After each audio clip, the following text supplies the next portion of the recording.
Hi, my name is Kristen Haas. I am currently the Executive Director of Youth Environmental Alliance and of FLARA, which is Florida Local Environmental Resource Agencies. I also run my own company, Tanawa Presents. All of these organizations are environmentally based. I am trying to work kind of from the bottom up and the top down to change the carbon footprint on the planet. I started out life loving animals and became a wildlife biologist and a marine biologist doing that. And then as I was doing my work in the field, I realized that to make a real difference on the planet, to make a real difference for these animals, working on one population of animals wasn't going to cut it. We really had to make some drastic change on the planet because of environmental sustainability. And in the process of developing programs and teaching programs, I did a lot of programming on carbon dioxide. I have one program called CO2 Calamity, which has everything to do with air pollution, which is caused by anything that burns fossil fuels, energy, driving of motorized vehicles, combustion engines. I really started to see the data about how much carbon we're putting in the atmosphere. And I really started to change my lifestyle. As soon as I got my home, I started planting trees just to cool it off and to help to take out and clean up basically the CO2 out of the air. The trees that I planted are mainly native because native landscaping, such as landscaping suggested with NatureScape and Florida-friendly landscaping principles, doesn't require extra water if the right plant is put in the right place. So that allowed me to cut down on, or pretty much eliminate, irrigation costs, as well as decrease my electric usage probably by about 30%. So that created an immediate savings for me. As you can see from my backyard, there is an abundance of habitat and abundance of butterflies. When I moved here, I had 0 species of butterfly, and then as I started planting, thanks to the plants from Water Matters Day that NatureScape Broward helps to put on and that Broward County puts on, I started off with just a few butterfly plants and got about 5 species of butterfly, and now I'm up to 27 or 28 species that I've identified so far. And then the more I learned, the more I started to do. I got rid of the energy vampires in my house. I replaced my bulbs with LED bulbs when they started coming out, because even though they cost a little bit more, it's still a major savings in the long run. Never had a lot of money available to actually put on solar, even though it was a major goal of mine. So finally, once I got my bills low enough and I was able to save up, I was able to put a PV system on my house. So one of the reasons that I've been able to do this so easily and cost effectively is because I do not belong to an HOA, a homeowners association. However, if I did, because I work with a lot of people that do belong to HOAs, we've discovered that legally it is our solar right to put any energy efficient savings, cost savings, utility on our house. So that could be from a clothesline in the backyard, which I actually do use a clothesline, not my dryer, to a PV system on the house. And also naturescaping your yard. By law, you're legally allowed to naturescape your yard, and an HOA is not supposed to be able to really impede that process. But you should make the HOA aware, and there may be a little turmoil in there, but I think explaining to people why you're doing what you're doing and showing them the law will help to move forward in that. Getting rid of things that were energy vampires, I was actually able to decrease my electrical usage to approximately $40 to $45 a month on average annually.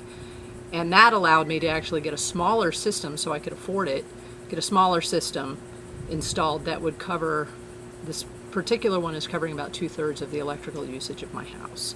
So it's saving me about $30 a month. The interior of my home, I believe, is 1,400 square feet. It's a 3-bedroom, 2-bath with a garage. Permitting was relatively smooth. There were a couple glitches along the way because they were requiring permits from plumbers because they just didn't understand putting a PV system on a house, not including a hot water heater.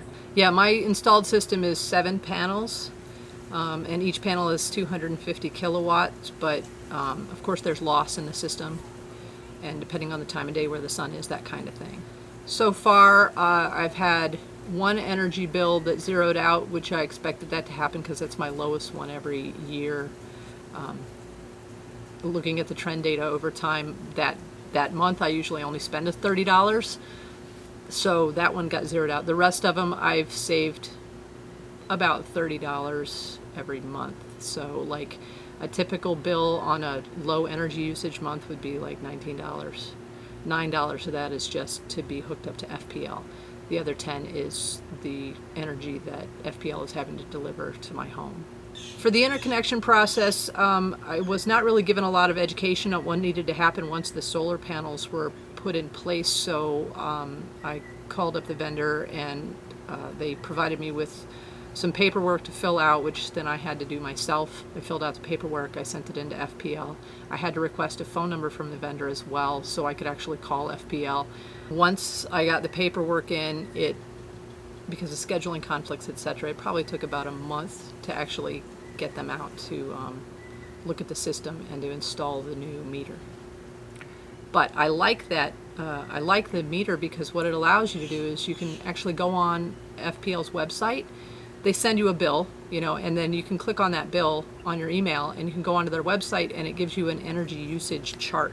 So you can actually see how much energy you're producing every day, and then you can see how much energy they're delivering to your home every day. So you can kind of challenge yourself to see if you can get that delivery different. The energy dashboard is it's a tool that I pretty much use every month to kind of track what I'm doing with my energy consumption. To find the solar PV installer, I actually went to Go Solar Fest as a vendor, and I was excited to be invited. So FLARA, Florida Local Environmental Resource Agencies, was who I went with to be a vendor. And while I was there, I got to meet a lot of people coming by asking about solar, and a lot of people who provide solar services of one sort or another.